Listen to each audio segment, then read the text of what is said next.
आज का जो हमारा टॉपिक होने वाला है वो होने वाला है boot process and trouble shooting. तो यहाँ पर अगर हम देखें तो हमारे पास जो फाइल थी, पहले तो हम यहाँ पर देखते हैं जो हमारे पास बूट लोडर की फाइल थी यानी ग्रब की फाइल थी, वो कहाँ पे अवेलेबल है। सो ls स्पेस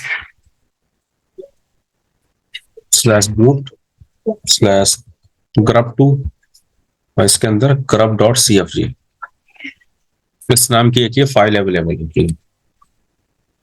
अब अगर इस फाइल की हम यहाँ पर बात करें तो इस फाइल में हमारे पास यहाँ पर ये क्या करता है, ये पहला तो हमारे दो सर्टेन फाइल को रीड करता है। जैसे सबसे पहले तो अगर मैं देखूं यहाँ पर ls etc डिफॉल्ट और ग्राफ ये एंड एक काम करते ll करो। एक तो इस फाइल को ये रीड करता है, मतलब हमारे पास जहाँ पे सारी बूट लोडर की इंफॉर्मेशन होती है। दूसरा यहाँ पर क्या होता है, ये होती है etc के अंदर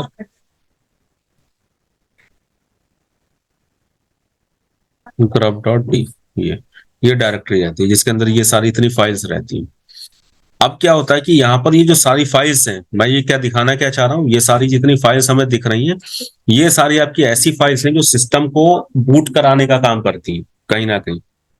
यानी सिस्टम जो आपका पूरा ऑन हो पा रहा है वो इन सारी फाइल की वजह से हो रहा है, ये सारी रिस्पॉन्सिबल है उसके लिए।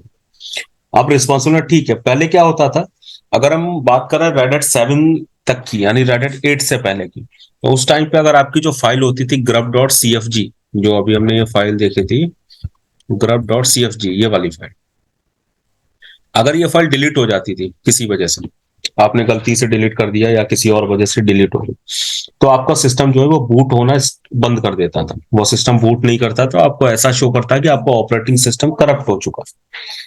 लेकिन अभी अच्छी चीज क्या है, यहाँ पर अगर आपसे डिलीट हो भी जाता है तो ये ऑटोमेटिकली क्रिएट हो जाता है। यानी आप इसे जो है सिंपली एक सिंगल कमांड के साथ में क्रिएट कर सकते हो। सिंगल कमांड के साथ में क्रिएट कैसे कर सकते हो, जैसे अगर मैं यहाँ पर देखूं, पहले तो मैं विम स्पेस ये दिखाऊं आपको, विम स्पेस वूट एंड grub2 और grub.cfg ये, तो इसके अंदर ये कुछ इस तरीके की स्क्रिप्ट की लैंग्वेज में सारी चीजें लिखी होती हैं जो सिस्टम को ये बताती है कि बूट होना कैसे। ये तो बहुत सारी एंट्री है।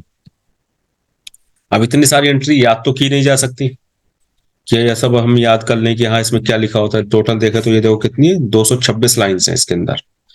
226 लाइन याद तो नहीं हो सकती कि हम इसे सबको दोबारा राइट कर पाए। लेकिन अब अच्छी चीज यहाँ पे क्या हो गई, जैसे अभी मैं इससे बाहर आ जाता हूँ, क्यू एंड क्यू होने के बाद मैं यहाँ पर क्या करूं, ls डिलीट कर दूं मैं इसे, rm space hyphen rf space slash boot slash grub2 and grub.cfg ये। अगर मैं इसे डिलीट भी कर देता हूँ, यहाँ पर ये डिलीट हो गई है, अभी अवेलेबल नहीं है grub.cfg, अब देखो अवेलेबल नहीं है। अब अगर मैं सिस्टम धोखे से भी रीस्टार्ट करूंगा तो ये दोबारा ऑन नहीं होगा। लेकिन अगर आपसे कभी ऐसी गलती हो गई है तो अभी लिनक्स के अंदर इसे दोबारा कैसे कॉन्फ़िगर कर सकते हो, grub2 hyphen mkconfig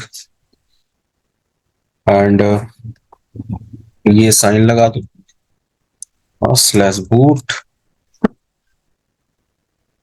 hyphen slash boot क्या था, grub2 grub.cfg grub.cfg ये कमांड अगर आप चला देते हो दोबारा से तो ये क्या करेगा, दोबारा से आपकी कन्फेशन को मेक कर देगा, दोबारा से कन्फेशन बना देगा। देखो जनरेटिंग ग्रब कन्फिगरेशन फाइल बन गई। अभी अगर चेक करूं मैं यहाँ पर तो ये देखो वही सारी लाइंस जितनी अभी हमारे पास थी, टोटल 226 जो लाइंस थी वो दोबारा से जनरेट हो गई। ठीक, ये हमें क्या रेडिट 8 से ऐसा फीचर मिला है, इससे पहले ऐसा फीचर नहीं था। पहला तो ये चीज आपको याद रखनी है। दूसरा क्या है यहाँ पर, अगर मैं ये जो ये और फाइल थी हमारे पास विम स्पेस etc डिफॉल्ट, या फिर एक मिनट को इससे पहले अगर मैं चीज दिखाऊं, अभी मैं इससे पावर ऑफ करता हूँ पहले इस मशीन को। Power of. अच्छा रूम चल गया मुझे लग रहा है। अच्छा वहां पावर ऑफ चल गया, पावर ऑफ। ये ऑफ करता हूँ मशीन को।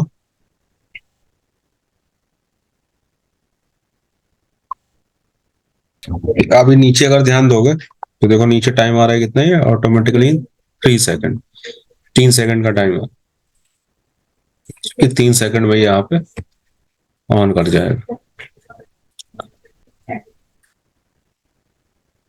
ठीक है, 3 सेकंड में अपने आप कर दिया, मैंने यहाँ पे कुछ नहीं किया। और ये जो टाइम आ रहा है ये 3 सेकंड नहीं और टोटली 5 सेकंड होता है एक्चुअली।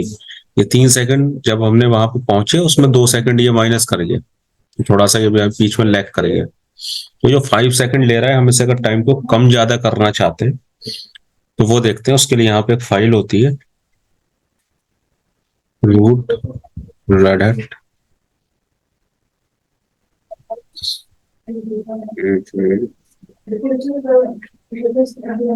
ठीक है, तो यहाँ पे अगर हम देखेंगे तो यहाँ पे एक फाइल होती है, वेम स्पेस etc डिफॉल्ट और ग्रब, जो अभी हमने फाइल का नाम लिया था। इस फाइल को अगर मैं ओपन करता हूं तो इस फाइल के अंदर हमें सबसे पहले लाइन पे क्या दिख रहा है, यहाँ पर ग्रब टाइम आउट। ये 5 सेकंड जो है इसकी वजह से 5 सेकंड लेता है। अगर मैं इसका टाइम बढ़ा दूं यहाँ पर थोड़ा सा, लाइक मैं यहाँ पे 15 सेकंड कर दूं, तो अब ये क्या होगा, 15 सेकंड के बाद जो है तब यहाँ पे स्टार्ट करेगा। मतलब 15 सेकंड का टाइम लेगा वहां पे कि फिर आपको 15 सेकंड तक का टाइम मिल जाएगा। ठीक है, सो मैं ऐसे क्या करता हूँ, अभी सेव कर देता हूँ इस लाइन को। एस्केप कॉलन W सेव कर देते हैं एंड रीस्टार्ट कराते हैं, रिबूट।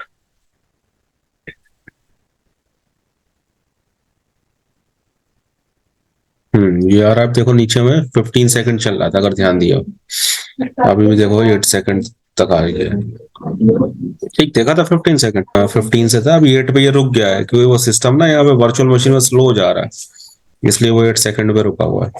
अब देखो ये चल गया बैकग्राउंड में, डायरेक्ट रन हो गया। यहाँ पे थोड़ा सा लैग दिखेगा, बट हाँ ये चेंजेस हो गया था, 15 से चला था, जबकि पिछली बार हमने देखा था तो हमें वहां पर 5 से चला था, वो 3 पे रुका हुआ था।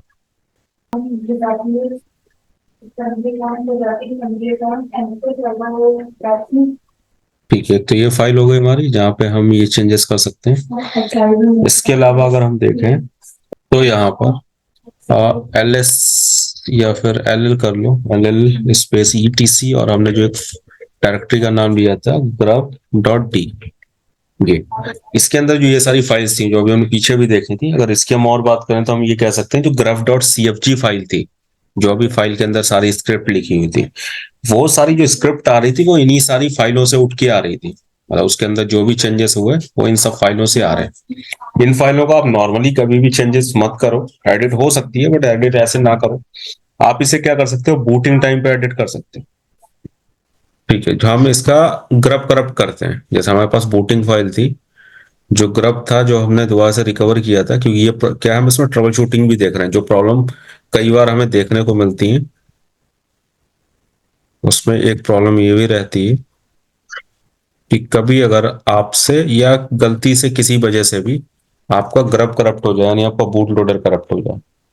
बूट लोडर के लिए हमने फाइल पढ़ी थी, क्या थी, rm space -rf space slash boot slash grub2 और grub.cfg।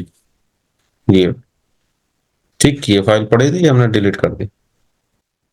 और जैसे ही मैं डिलीट करूंगा, अब अगर मैं सिस्टम को रिबूट कराता हूं तो मेरा सिस्टम रिबूट नहीं होगा, ये मुझे एरर देगा क्योंकि ये बूट नहीं करा पाएगा। ठीक, इस तरीके का एरर देगा ये, क्यों बूट नहीं करा पा रहा है। ये प्रॉब्लम भी काफी देखने को मिलती है और कई बार ये पूछी भी जाती है। तो ये जो प्रॉब्लम इस तरीके की आती है ग्रब पर, मतलब आपकी जो बूटिंग फाइल है वो किसी वजह से करप्ट हो गई, वो बूट नहीं करा पा रहा है। सो उस केस में भी हम क्या करेंगे, जो काम अभी हमने किया था लगभग हम सेम काम वही करेंगे, वहां तक पहुंचेंगे। तो सबसे पहले तो मैं यहाँ पर पावर ऑफ करता हूँ मशीन को।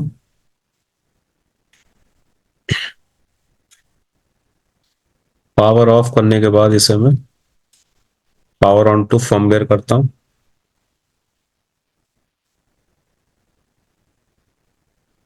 यहाँ पर भी पावर ऑन टू फर्मवेयर करके हम जल्दी से सेट कर लेते हैं अपने बूटिंग ऑर्डर को, यानी कि मुझे यहाँ पर CD DVD जो मेरी ISO फाइल है उससे बूट कराना है। सो मैं उस ऑर्डर को यहाँ पर जल्दी से सेलेक्ट कर लेता हूँ एंड देन उसके बाद सेव कर देता हूँ एंड सिस्टम को रीस्टार्ट करा देता हूँ अगेन। इसके बाद अगेन यहाँ पर ट्रबल शूटिंग मोड में जाते हैं एंड यहाँ पर सेलेक्ट कर लेता हूँ मैं rescue mode and press enter and इसके बाद सिस्टम को रेस्क्यू मोड में ऑन होने देते हैं।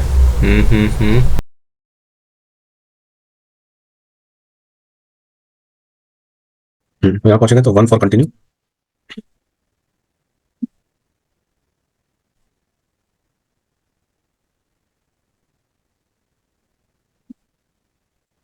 And then enter to get a shell.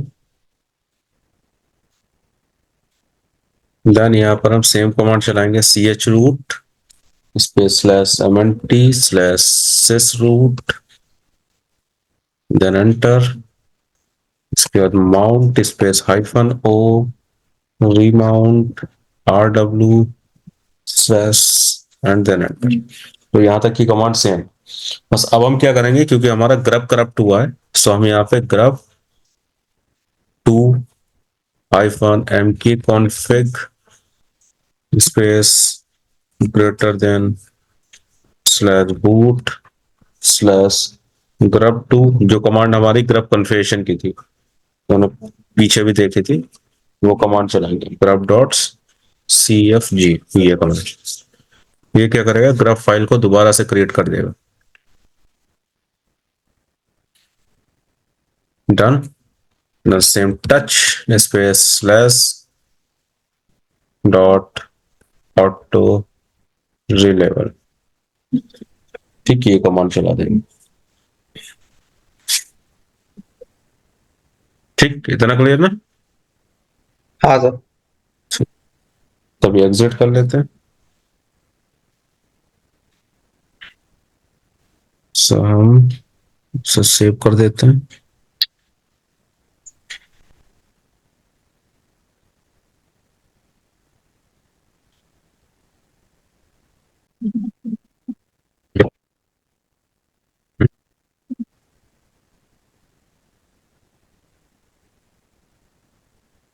ठीक, अभी देखो हमारा ग्राफ जो है वो रिकवर हो गया, क्योंकि अभी काम करना बंद कर चुका था, अभी वो हमारा रिकवर हो चुका है, हमारा सिस्टम अभी ऑन हो रहा है।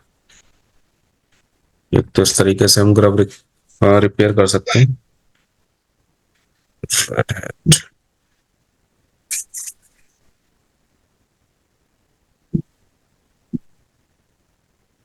और एक प्रॉब्लम क्या आ सकती है इसके अलावा, यहाँ पर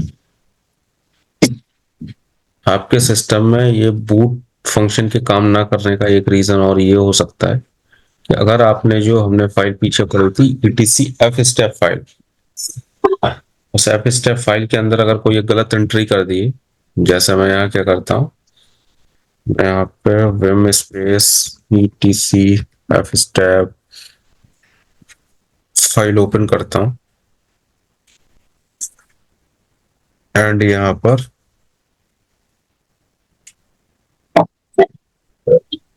कुछ गलत एंट्री कर देता हूँ, dev, मैंने एक गलत एंट्री कर दी एंड मैं इसे सेव कर देता हूँ :wq, और गलत करने के बाद सिस्टम को रिबूट कराता हूँ।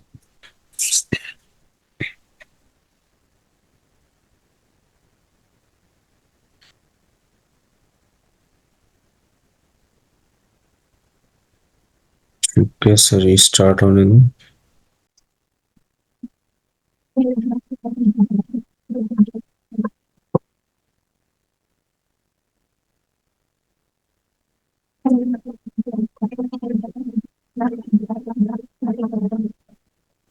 अभी यहाँ पे इतना टाइम जो ले रहा है ना, वो क्या कर रहा है कि हमने जो गलत एंट्री की है उसे माउंट करने के लिए ट्राई कर रहा है कि शायद वो माउंट कर पाए, बट वो माउंट नहीं कर पाएगा। तो कुछ देर में अभी हमें एक मेंटेनेंस पेज दिखेगा यहाँ पे। सो ये कुछ देर के बाद यहाँ पर इस तरीके से ये मेंटेनेंस पेज आ जाएगा, जहाँ पे आपसे क्या कह रहा है, रूट पासवर्ड पूछ रहा है।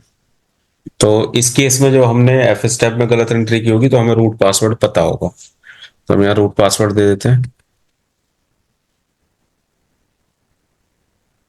तो हमारे पास यहाँ पर जो है इस तरीके से टर्मिनल की तरह ओपन होकर आ जाएगा। ठीक है, यहाँ पे हमें क्या करना है, जब हम रूट पासवर्ड दे देंगे तो हमें सबसे पहले तो यहाँ पर भी माउंट करना है,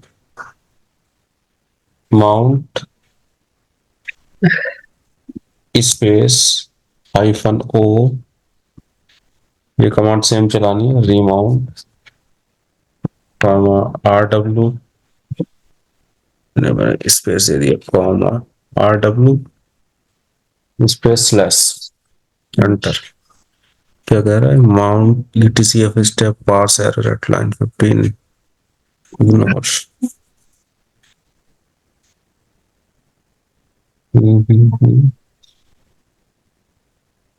अच्छा, माउंट वाला नहीं ले रहा, ओके। तो पहले हमें सी एच रूट देनी पड़ेगी, पहले माउंट नहीं देंगे, सी एच रूट देंगे, C H root sys root, can not change root directory sys root, no file or directory, ये भी नहीं चलेगी, क्यों? डायरेक्ट चलाएं vmtc f step। अच्छा, ये तो ले रहा है, अगर ये ले रहा है तो कोई इशू नहीं होगा। इस जो हमने गलत एंट्री की है इसे पहले हाँ। हटाते हैं। ठीक, इसे हटा के सेव करा दो, सेम कॉलन WQ, ये सेव हो गई। सेव होने के बाद अगर मैं डायरेक्ट टच ऑटो रिलेबल करूं,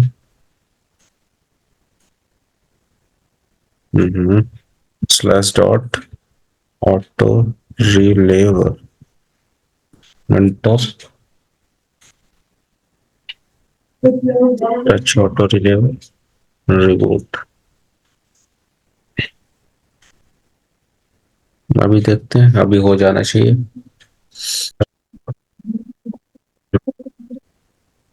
अभी देखो हमारा लॉगिन हो पा रहा है, मतलब ये जो प्रॉब्लम आ रही थी वो भी हमने सॉल्व कर दी। वो sorry, root red hat 123। Sir अगर हमें नहीं पता होगा कि मतलब उसमें गलती क्या है किसमें? फाइल में। देखो फाइल के अंदर अगर गलती क्या है, देखो पहले तो फाइल के केस में मेंटेनेंस वाला पेज ऑटोमेटिक आता है। ठीक, फिर हम फाइल ओपन करके देखेंगे और फिर हमें ये पता होगा ना कि जैसे वहां पे फाइल के अंदर जो हमने एंट्री पढ़ी थी पीछे की, हम क्या करते हैं वहां पे सबसे पहले पार्टीशन का नाम देते हैं स्पेस करके, फिर उसके बाद हम वहां पे ये देते हैं कि हम उसका मतलब कहाँ पे माउंट कराना चाहते हैं, किस डायरेक्टरी के अंदर, तो उसका फाइल सिस्टम क्या है। तो वो सारी एंट्रीज हमें ये पता होंगी ना कि एंट्री करनी क्या है। जब आप देखोगे तो आप वहां पे देख के पहचान सकते हो। और वरना आप जब अभी मेंटेनेंस पेज पे गए थे वहां और भी कमांड चला सकते थे, LS वगैरह या जो भी आपको नीड है वहां चेक करने के लिए, वो आप चेक कर सकते हो, LSBLK वगैरह करके पार्टीशन के। हम्म। हाँ, तो वहां पे आपको करना पड़ेगा चेक, क्यों पता तो आपको होना चाहिए ना कि हमें एंट्री करनी क्या है। ये ऐसा ओके। तब हो सकता है कि जैसे अभी आपने मान लो कुछ किया, आपने कुछ मिस्टेक कर दिया, एक स्पेलिंग का मिस्टेक कर दिया, तब ये प्रॉब्लम आ हम्म। जाएगी। एक मिस्टेक कर दी, अब रीस्टार्ट हो गया, अब आपने पहले ध्यान नहीं दिया, अब ऐसी प्रॉब्लम आ गई, तो फिर उसे कैसे सॉल्व करें? तो इस तरीके से सॉल्व करके वहां पे वो एक चीज आप ठीक कर दोगे। क्योंकि देखो ये एंट्री वगैरह कौन करेगा, जो प्रोफेशनल होगा जिसे चीजें पता है। हाँ। हाँ, बस ये चांसेस है, कई बार स्पेलिंग मिस्टेक या कुछ ऐसा हो जाता है, या पता लगा कि पहले पार्टीशन था, बाद में आपने पार्टीशन डिलीट कर दिया, लेकिन आप इस फाइल के अंदर से एंट्री डिलीट करना भूल गए, तब भी ये प्रॉब्लम वहां पे क्रिएट करेगा। तो जाके आप यहाँ पे इस तरीके से आप एंट्री डिलीट कर सकते हो। समझो, तो ये उस चांसेस हम्म। में है कि जब आप गलती कर जाते हो, लेकिन चीजें आपको वहां पे पता होंगी कि मुझे एंट्री करनी क्या है। हम्म। हम्म